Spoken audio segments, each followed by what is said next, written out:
Question number 4.7. Two long and parallel straight wire A and B carrying current 8 ampere and 5 ampere in the same direction are separated by a distance of 4 centimeter. Estimated the force on the 10 centimeter section of wire A.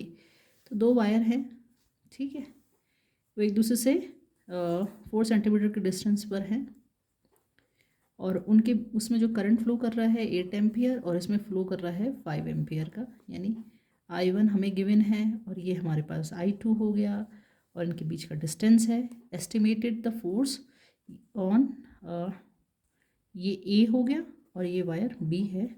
Estimate the force on 10 centimetre section of wire A.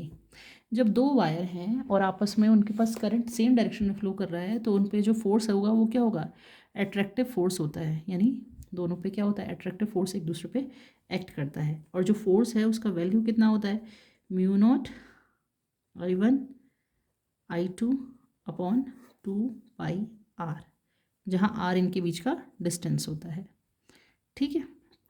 और L, ये इसकी force की value होती है. अभी हमें force निकालना है.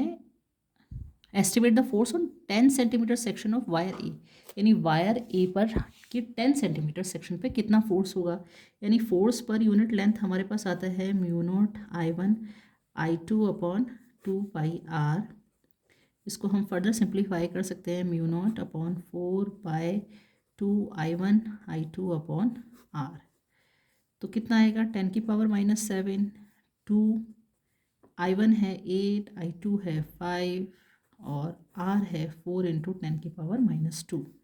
तो 4 2 जा 8, 5 2 जा 10 एंड 10 2 जा 20. तो 20 यानी 20 इंटू 10 की पावर -7 और डिवाइड बाय 10 की पावर -2. तो 2 इंटू 10 की पावर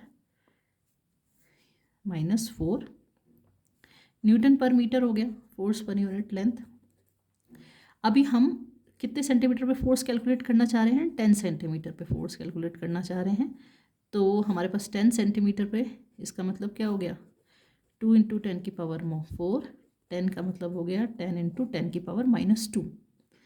तो ये हमारे पास आ गया 4 5 6, तो 2 इंटू 10 की पावर -5 न्यूटन. तो जो हमारे पास फोर्स आएगा वो कितना होगा, 2 इंटू 10 की पावर -5 न्यूटन.